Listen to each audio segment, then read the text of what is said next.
നമ്മള് വാട്ടർഫോൾസിനെ പറ്റി പറഞ്ഞിരുന്നില്ലേ? ഈ വാട്ടർഫോൾസിന് ഒരു പേരുണ്ട്. ഓക്കെ, അപ്പൊ ഇതിന്റെ പേരെന്താ അറിയോ? ലെക്ത കേവി വാട്ടർഫോൾസ്. അപ്പൊ ഈ പേര് വരാൻ കാരണം ജോർജിയയിലെ ലെക് ട്രീ എന്ന് പറഞ്ഞു കഴിഞ്ഞാൽ ഫിഗ് ആണ് കേട്ടോ. അപ്പൊ ഇതിന് ചുറ്റും ഫിഗ് ട്രീസ് ആയിരുന്നു. അപ്പൊ അതുകൊണ്ടാണ് ആ പേര് വന്നത്.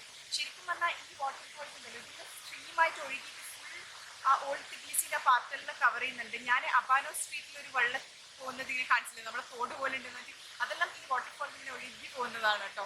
ഈ ലെക്ത കേവി എന്ന് പറയുന്നതുണ്ടല്ലോ, ഇത് ഈ ഒരു ഏരിയ മാത്രമല്ല കേട്ടോ. ഞാൻ മുമ്പത്തെ വീഡിയോയിൽ പറഞ്ഞ ഫാൽക്കൺ ആൻഡ് സ്റ്റാച്യു ഇല്ലേ, ഫാൽക്കൺ സ്റ്റാച്യു അബാനോ സ്ട്രീറ്റിൽ, അതെല്ലാം മുമ്പ് അതെല്ലാം ഫുള്ള് ലെക്ത കേവി ആയിരുന്നു കേട്ടോ.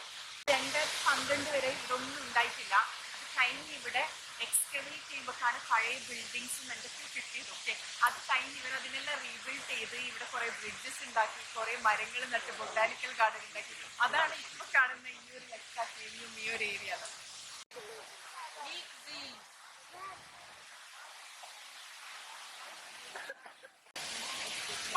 കാണാനുണ്ടല്ലോ, ഇത് നല്ല ഉണ്ട്. ഓക്കെ, നമുക്ക് ആ വെള്ളം വീഴുന്ന ആ ഒരു ഏരിയ, എത്രയെങ്കിലും വാട്ടർഫോൾസിനോട് നമുക്ക് ആ ഒരു ക്രേസിനെസ് ഉണ്ടല്ലോ.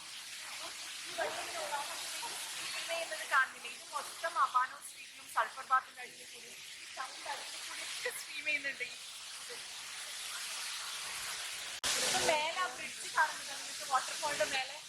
ആക്ച്വലി അവിടെ നിന്ന് നോക്കുമ്പോൾ നല്ല രസം ഉണ്ടാവും അല്ലെ, താഴേക്ക് ഇങ്ങനെ വെള്ളം വീഴുന്നത് കാണാൻ അല്ലേ?